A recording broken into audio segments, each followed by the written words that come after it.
पैल तीर दिसत नाहीये आपल्याला. दुसरा विचार परमार्थामध्ये येता का म्हणे आपल्याला पैल तीराला जायचा हा विचार पक्का झाला पाहिजे. गटांगळे खातो आहोत, नाना तऱ्हेची सुख दुःखाने वेढलेलो आहोत, उदंड दुःख सहन केलेलं आहे जीवानी. कळतं परमार्थ करायला पाहिजे, पण पैल तीर दिसत नाही. मग अशा वेळेला पैल तीर दाखवणारा कोण आहे? परमार्थ. परमार्थ तापसासी ठार, परमार्थ साधकासी आधार, परमार्थी दाखवी पार भवसागराचा. किती गोड उभी आहे बघा. मी आपल्याला सांगितलं होतं आपल्या दरवाज्यावर असे कुठली कुठली उभी लिहून ठेवा. रोज वाचा आणि आत्मदिशेला. समर्थाने असे उपकार करून ठेवलेत आपल्यावर साध्या शब्दामध्ये. शब्दात अवघड काही नाही. परमार्थ दाखवी पार भवसागराचा. भवसागरामध्ये सर्व मंडळीच गटांगळ्या खातात, परंतु साधकाला असं वाटतं, नेहमी शंका अशी येते की आपण पलीकडे जाणार की नाही. इतक्या सुखदुःखामध्ये आपण काही नामस्मरण करतो, आपण काही ध्यान करतो, आपण काहीतरी करतो, आपण पलीकडे जाणार की नाही. त्याला आधार आहे परमार्थाचा. आजपर्यंत हजारो गेले, तुम्ही काही काळजी करू नकोस.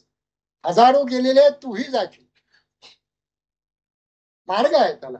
उलट उलट माघारी प्राण्या फिरगोते खास, भरला पुर मायेचा लोंढा वाहुनी आज. भव नदीचे पाणी सखया मोठ्या उढीते, भल्या भल्या पोहणारा उडथुनी खाली पाणी. म्हणे मुक्ताबाई चांग्या अंतरीची खूण, सद्गुरुला शरण जा तुझं नेतील उतरून. तू काय काळजी करू नकोस. तू साधक आहेस ना, तू परमार्थ करतोस ना, परमार्थ हाच आधार आहे. तू नामस्मरण करतोस ना, नामाची सहस्रवरी नावा या उधारी सजून या संसारी तारू झाले. काढले बाहेर सगळ्यांना. हजारो नावांच्या नावांनी आणल्या, त्याच्यामध्ये एकेकाला बसून या साधकाला पैल पार मिळू. भव नदीचा पार परमार्थ साधकाला दाखवायचा. परमार्थी मनुष्य भव नदीच्या पलीकडे होते, पण पार दाखवतो म्हणजे काय करायचं. भव नदी या नावाची नदी आहे तरी कुठे? आम्ही गंगा नदी माहिती आहे, नर्मदा, तापी, गोदावरी या सगळ्या नद्या आपल्याला माहिती आहे, पण भव नदी या नावाची नदी कुठे आहे, कुठल्या गावाला आहे? यालाच माया नदी म्हणून वर्णन केलंय. दैवी हेषा गुणमयी मम माया दुरत्यया. याचं वर्णन ज्ञानेश्वर महाराजांनी समर्थांनी आपल्या उबड धोबड शब्दामध्ये, ज्ञानेश्वर महाराजांनी साजूक नाजूक शब्दामध्ये केलेलं आहे, पण दोन्हीचा अर्थ एकच, किती दुवार आहे. हे अत्यंत अवघड आहे पोहायला, पलीकडे जायला. एवढंच वर्णन आहे. ह्याच्यापेक्षा दोघांनी, एक आपट आपटोची गेली, एक चिरड चिरडोची मेली, किती एक ते फुगली पाणी भरले, असं समजलं.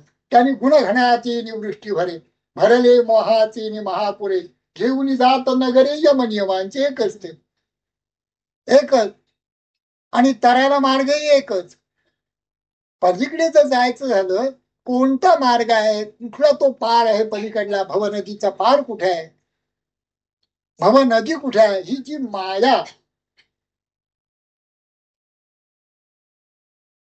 वस्तुत जी नाही, ती आहे असं वाटणं आणि आहे ते झाकून टाकल्यासारखं दिसणं, ही ती माया. दोन काम करते ही.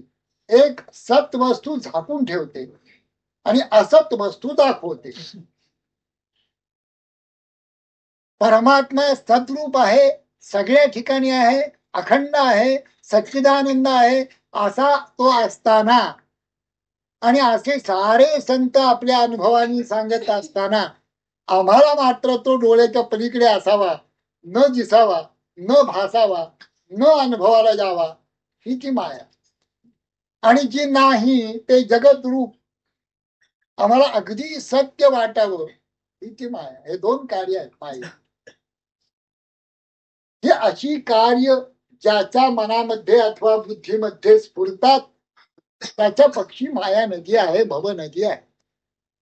हे दोन्ही गोष्टी संपल्या म्हणजे सत वस्तू दिसायला लागली की असत वस्तू मावळून जात. रज्जू दिसायला लागली की सर्प जसा संपतो, तसं सत वस्तू दिसायला लागली की असत वस्तू मावळली. सत एव सौम्य इदम अग्रे आसीत एकमेवाद्वितीयम. सत हीच एक वस्तू आहे, मुळात मुळाची अधिष्ठान रूप, प्रत्येक वस्तूच्या अधिष्ठान रूप आहे. ती वस्तू दिसायला लागल्याबरोबर बाकीचं त्याच्यावर जे आभासित कल्पित आरोपित असं जे विश्व आहे नामरूपात्मक ते संपलं. हे संपलं, हे संपणं हाच भवनदीचा पार. तिथपर्यंत भवनदी आहे, पण आरोपित जे अध्यस्त जे आहेत, हे सगळं विश्वच पुढे अध्यस्त आहे. हे सगळं विश्व आरोपित आहे. जसा आपला देह भाव हा आत्म्यावर आरोपित आहे, तसं हे सारं विश्व जेवढं म्हणून दिसत आहे ते वस्तुतः तत्वतः नाही. वाचारंभणम विकारो नामधेयम मृत्तिका इत्येव सत्यम. उपनिषद गर्जून सांगतात की बाकी सगळं वाचारंभण, व्यवहाराला सत्य आहे, व्यावहारिक सत्य आहे, याला पारमार्थिक सत्यत्व नाही. जसं स्वप्नामध्ये जे काय आपल्याला भासतं ते जसं जागृतीत नाही, तसं आपण अज्ञानी माणसं जागा असताना जे भासतं ते पारमार्थिक सत्तेमध्ये नाही. प्रातिभासिक सत्ता जी काही स्वप्नामध्ये आहे, ती स्वप्नामध्ये त्यावेळेला ती खरंच आहे की खोटं काय आहे त्याच्यामध्ये, आपण घाबरलं